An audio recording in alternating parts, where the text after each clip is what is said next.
First try. There we go. Hey.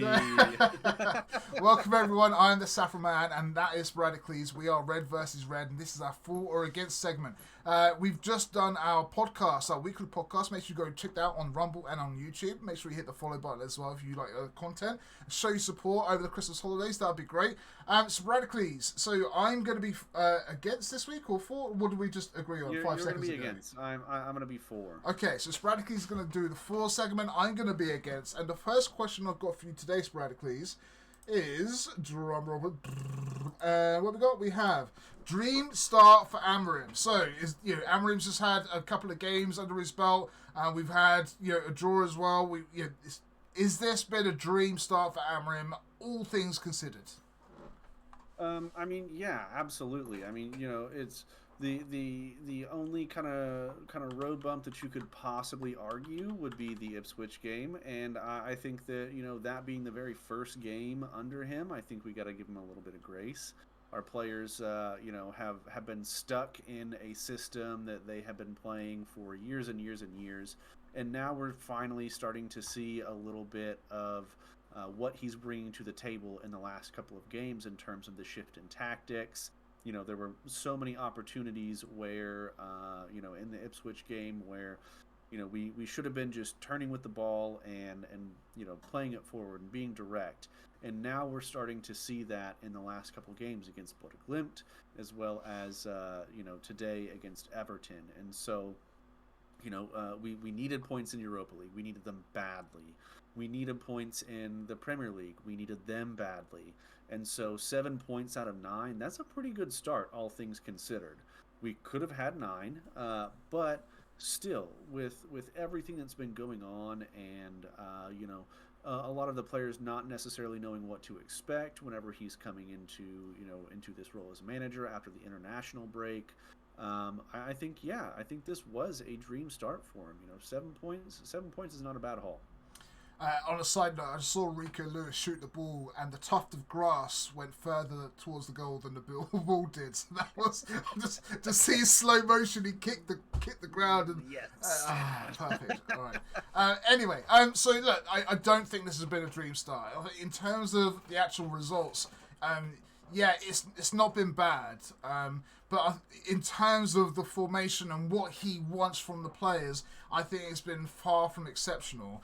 He's telling the players like Casemiro and Johnny Evans, they're looking towards the manager for instructions at times, which is all well and good. We've talked about that. We're having to use actual matches in the Premier League as training sessions at the moment because there is no time for training sessions. So he's doing a lot of in-house coaching on the pitch, telling players what they want. Sometimes there's some confusion. Sometimes there's not a clear image. I mean, from fans, we're seeing a style of play. Like, it's not perfect, but we're seeing the remnants of something to start and something to grow. And I don't think the players have quite got that same vision yet either. Is that they don't know where everyone's going to be. Sometimes they're double upping on their positions, especially defence and midfield. When Kobe drops back, sometimes we've got Casemiro and Kobe drop back in that just a massive hole in midfield. Sometimes down the wing, sometimes the press isn't there. Sometimes the wrong person's gone forward. Martinez got caught out earlier on today. During the game midweek, people were blaming Tyrell Malacia for losing that foot race, but actually it was because Martinez was left further on the pitch. There was no left centre back there to kind of cover him. So it's all a positional awareness kind of situation and the knowledge of what the coach is trying to offer. I think he knows there's lots. You can see Amarim getting angry at the sidelines sometimes because people aren't quite seeing what he wants, the vision is. So, yeah, I mean, results-wise, it's been great. We're getting some points on the board. The style of play is kind of visible. We're actually getting a couple of goals, but I think in terms of a dream start, I think Amarim is just seeing all these problems that he has to fix and the time that he's got to fix them. And I think he's just realised how big of a task this is going to be. This isn't 6 weeks. This isn't going to be fixed by January. I don't think no one's claiming it's going to be fixed by January either. But I think he knows it's going to take a few windows and a lot of time to get what he wants. So we'll see. I don't think that we've scored 8 goals in 3 games under Eric Ten Hag period. We scored 7 against Barnsley. Against Barnsley. Wait, no, I'm just saying. That's one. This is one mention. You said that. Okay. So you have one example of us thrashing. Absolutely. You said there wasn't an example, and I'm just saying. Low-tier team. Right, we're talking about we had 2 Premier League matches and a Europa League match. We don't get 8 goals in 2 Premier League matches and a Europa League match under Erik ten Hag in 2.5 years. There's no way. And so we needed Rasmus Højlund to start getting goals. We needed Joshua Zirkzee to start getting goals, and we needed Marcus Rashford to start getting goals. Guess who scored 2 goals apiece in the last 2 games? Each of those 3 players. And Amad Diallo looks the realest deal. Just winding up that key in your back, mate. Just winding you up, and I'm just going to let it go. Just let you do your like the Christmas toy. That's all I need to do. But yeah, we have scored 7 goals one time. It wasn't against the greatest of teams, but to your point, it has happened, just not very often. But yeah, I don't know where we're going to settle on this one, Sporadiclese. I think, again, points are... I think I'm going to have to stay firm on my one. It's not been a dream start. From a tactical, managerial point of view, I think he's seen more problems than solutions. Do you know? You know what I mean? In 3 matches, for it to go from very clearly an Erik ten Hag side against Ipswich to a very different side and a more attacking-minded side in against Everton... I think we're already starting to see a lot of the things that he's trying to change. And so I think that we are starting to get there. You're not... Pep Guardiola could come in for Manchester United and not have his entire tactics set out and put on full display in 3 matches. And so from what we can expect from Amorim, I think he's been delivering on. And so to me, yes, that is the dream start.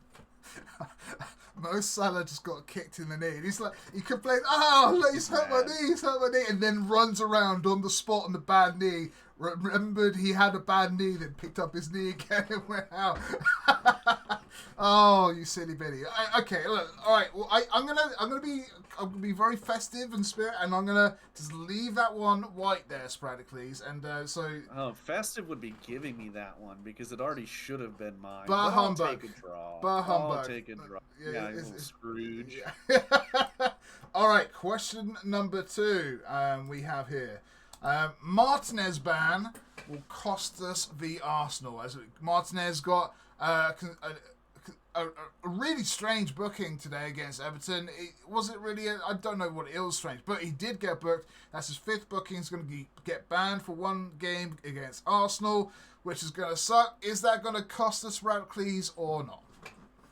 I mean, absolutely. To say that, he isn't going to, that's not going to cost us, I think would be a little asinine in my opinion. He's been a mainstay in our defense throughout this entire season. I think he's been a fairly reliable defender for us, and so we don't have, the only person that could possibly fill those boots is Luke Shaw, who I would not really want to play. This is probably going to be the match where he plays his first full 90 out of absolute necessity. Mm-hmm. And I don't know that he is going to really be, up for it because, it has been a long time coming for him to really get minutes for us again. And again, you're putting him into a brand new system.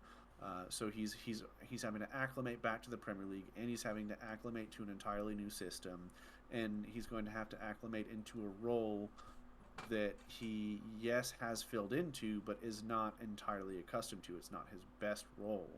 And so, the lack of options there and the lack of match fit centre backs at this point, because Harry Maguire was on the bench. I don't know if Johnny Evans was on the bench, but I think he would have been available for the bench as of today. Lenny Yoro's not going to be available. Lindelof's not going to be available. We have just a huge lack of available depth in that position. And so he's one of the first players on the team sheet every single week. So it's definitely going to cost us. Yeah, I think if we're going to lose against Arsenal, I don't think it's going to be for that one position. I think it's going to be on a knife edge. If we lose, we're probably going to lose to a free kick. Arsenal are really good at corners, and we're really unproven at corners. So that may be a thing to keep an eye on. But yeah, I was disappointed with Martinez, but I'm also not that worried purely because Maguire is still back in form. Maguire isn't a bad defender. He hasn't had a bad run of form. He's always kind of turned up when need to.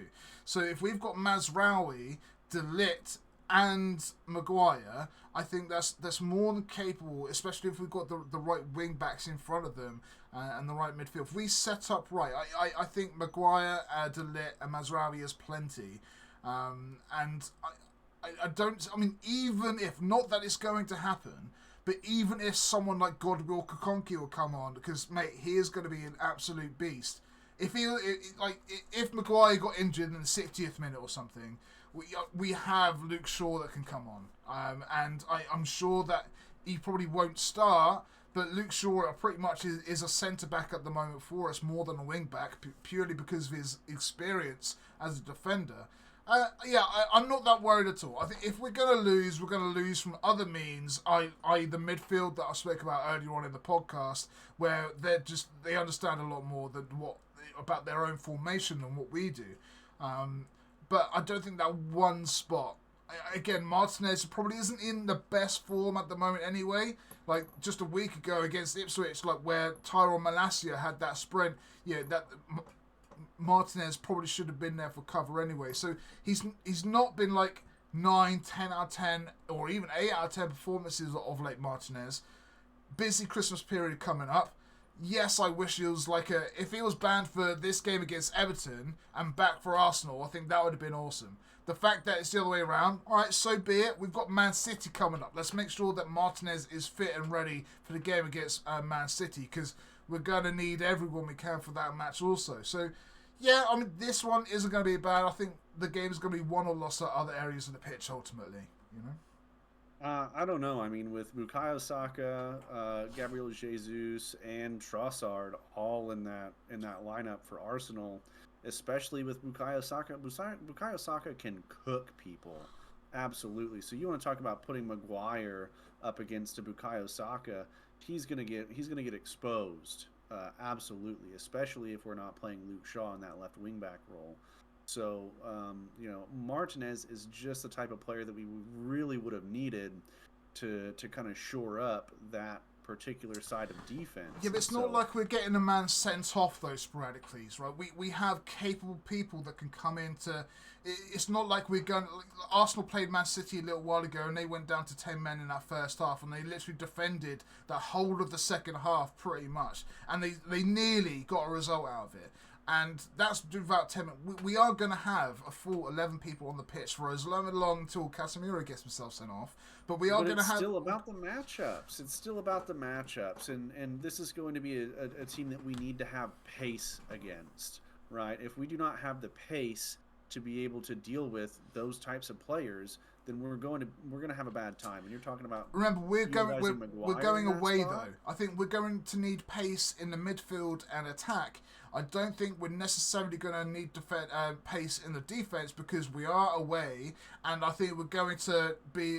this is going to be a new test for everyone. The last few games are like, right, can we score goals? How do we score goals with this formation? Well, right, awesome. But how can we now keep things tipped? Like, we've got Onana's in good form. He's got the most clean sheets of everyone. Our defence isn't bad, but this is going to be a test for everyone. But I don't think the result of the match will depend on the outcome of who plays at the left centre-back role in the three. Do you know what I mean? There's 10 other positions on the pitch is what I'm trying to get at. And Maguire and Martinez aren't that far away in levels or abilities where it's going to cost us the match, in my opinion. That's all I'm saying. But they are miles different in their characteristics and what they bring to their teams. Yeah, Maguire's 3 foot taller than Martinez, so he should be better at corners. Offensively and defensively. Bukayo Saka is short and fast, and Harry Maguire is neither of those things. And so, I don't see him thriving against Bukayo Saka. I really don't. Doesn't have to it's gonna be- thrive. He just has to. Oh, he does. He does. He because doesn't. He just needs to Bukayo Saka will repel. punish you. Okay. All right. Well, I'm just looking for a little bit of leeway here, though, because I don't think that I can give you the 10 win on the one assists. position. 10 assists and 5 goals from Bukayo Saka this season, and you want to tell me that you want Maguire to go against that? No. Absolutely. I don't want Maguire there. Come on, you know I want Martinez. I'm just saying. But, yeah, okay. Well, there we go. No, That but is we going don't to cost have us. Martinez. But Yeah, and the that's a difference problem. between but again, we don't lose over one position. Is what I'm trying to get at. There are 100 other ways we could lose this game that doesn't include that position where Maguire or Martinez is going to be playing. And I think Having one poor matchup can stretch the entirety of the rest of the formation. Absolutely, it can. This is why it's for or against. I know, but I'm trying. But I'm seeing the pros and cons. And again, Arsenal are great at corners. Check. Martinez isn't. Check. But then Maguire's not that bad. So check. Martinez is faster. Awesome. But again, honestly, we get to the game on Wednesday, Sporadiclese, and we all lose or by a free kick or a corner or something on the left-hand side and not the right-hand side. Where I don't know. I just don't think that one position is going to. But I do. It is. In everything in my bones says not to give it to you, but I guess I'm going to have to. I just don't like the whole one position. That's It's like giving we've- it to you. See, by the way, it is, but no, because I'm for. I'm for. No, I'm for, because I wrote it down when he told me. You've been against for this one, because you were against last I have week. not been against. I said that it was a dream start for Amorim, and that Martinez ban is going to cost us. That's for both of these things. I don't know. Never mind. All right, whatever. But no, it's like saying that we've already lost because Martinez isn't going to be able to play. That's the mentality that you're saying, and that's what I'm trying to get across. It's gonna make it a lot more difficult. But it's not. Sure. But that's why it's not a full. We can't call it a foregone conclusion just because Martinez isn't playing, and that's right. But it's fine. I let you have it. It's okay. We'll move on to the next one. Thanks, I didn't deserve that. No, you didn't. But I felt like I don't know. I felt like it'd be wrong to kind of do that for you. So that's on red. All right, final one then. Sporadiclese, where we go. Xerxes, if he stays, will get 10 plus goals in the Premier League this season, or 10 more plus goals in Premier League this season. So he's on 3 right now. Will he finish on 13 plus Premier League goals by the end of the season? Oh, okay. 10 more as of this day. I thought you were 10 saying plus 10 more. plus for for the whole season. Okay. Yes. Ooh. Okay. Yeah. I mean, I think that I would have to say yes, even if I was in the against position here. We're seeing him getting opportunities in a more natural position for him in that number 10 role, and we saw what it can do for him today, right? He absolutely thrived today. If Amad Diallo did not have the performance that he did, I would say this 100% man of the match would have gone to Xerxes today. 2 goals. I think he was crucial in the way that we were attacking, and the way that he is providing support to the rest of the players around him. And I know that he's not a natural goal scorer, right? That's something that we've criticized for him throughout this season. But whenever he's able to get into the positions that he wants to, like he has been able to in games like this against Everton, he is going to thrive. And, we play Everton again. That's already another 2 goals for him, right? So I think, altogether this formation suits him.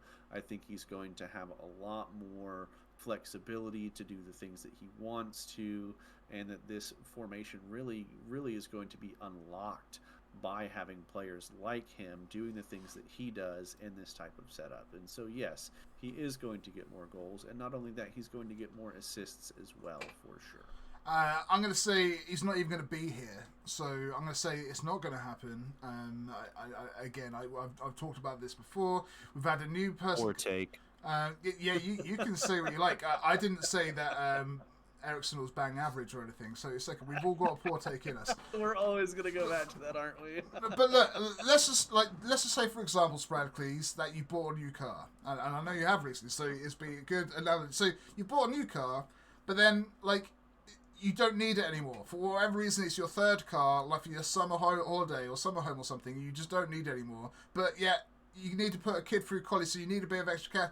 You need to sell your car again. Now, you're not going to get what you paid for it, but it's still pretty valuable because it's a new car, pretty much. It's only a second owned. So if you've paid like 50 grand for it or something, and you need to sell it like a month later, you might get 35, 40, something like that, like a bit of degrades, but the price is still going to be there. Amorim's just come into the squad, and he's like, right, who's worth what? There are rumours that Rashford's going to be sold for 60 million, and he's like, where else can I get money to rebuild the squad that I want? Oh, Joshua Zirkzee, he's just coming. We've just spent 45 million on him. We're not going to get that, but there could be 35, 40 million there, or a deal, or a trade, or a swap, or something could be done with that piece, that valuable asset that may not want. Now, before this game, it's been on. There are so many rumours that Zirkzee isn't going to be staying, that he's unhappy, that he's asking to leave, that Juventus are inquiring about his availability and everything else, and I think before this match it was kind of justified. But this match was the first time in 6 months that we've all gone, this guy can play in a United shirt. He's actually got a bit of outcome. So I think it's real 50-50 here, right? He could go on and do what Sporadiclese said and go on to get assists and goals and be a key part of our team. But just as likely, in my opinion, he could well be sold to get more funds to build the Amorim project that he wants. He hasn't been here for long enough to be held back, to be loyal. I'm unsure. It's been strange that we've had rumours since he got here that people want him or he wants to go. And it's such a strange thing to have. But yeah, I'm glad that he's got a couple of goals. I'm glad there are now at least question marks, because before this game there were no question. People weren't happy over his performances. So I don't know here, Sporadiclese. I just don't think that he's gonna be here. But if we were like assuming that he would be here by the end of the season, after watching that match today, it'd be hard for to say no, he's not going to get another 10 plus Premier League goals this season, because he could have had even a couple more today. To say that we're going to sell a number 10 in a formation where we operate with two number 10s, I think is silly.